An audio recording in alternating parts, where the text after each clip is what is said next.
आज म छोरीको वेदनाको विषयमा केही कुराहरू बोल्दैछु। छोरी शब्द आफैमा पवित्र छ। जहाँ छोरी बिना घरको श्रृंगार र सृष्टिको सम्भव छैन, तर त्यही ठाउँमा छोरीको वेदना छुट्टै खालको छ। एउटै कोखबाट जन्मिएको छोराले आफ्नै थर, आफ्नै घर अनि भयभरको सम्पत्तिको भागीदार हुन्छ। तर त्यही कोखबाट जन्मिएको छोरीले न त घर, न त थर, न अंश पाउँछ। बिचरा उसको पीडा। उमेर नपुगुन्जेल थर्काएर काम लगाइन्छ।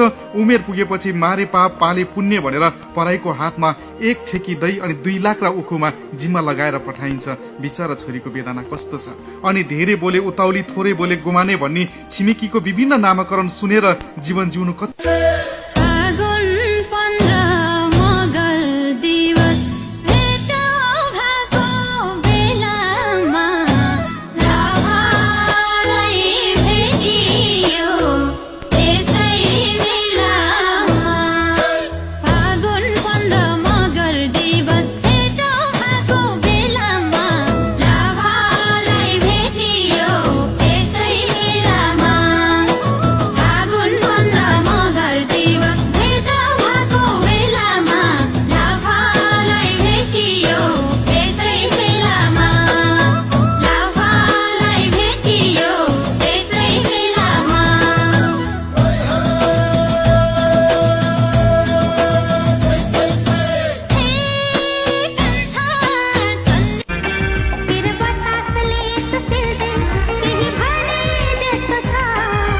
सुन्दरताको वर्णन गरे जस्तो छ।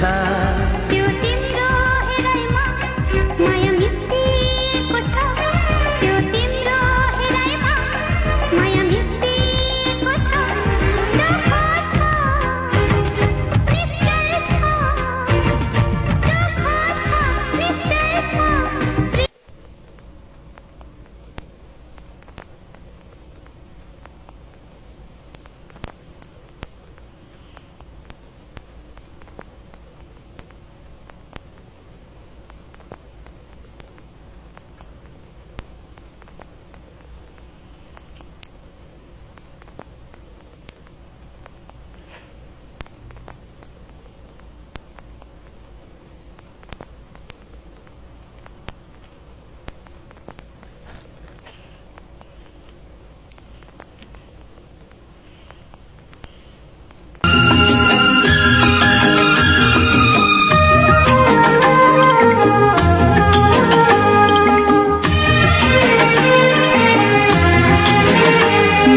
जिधर जिधर जाए उधर तू ही नजर आए।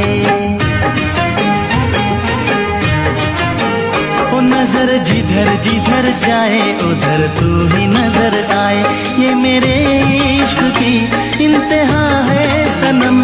ये मेरे इश्क की इंतहा है सनम।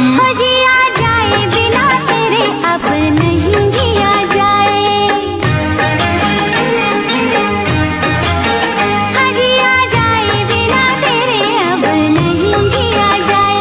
ये मेरे इश्क की इंतहा है सनम। ये मेरे इश्क की इंतहा है सनम। ओ नजर जिधर जिधर जाए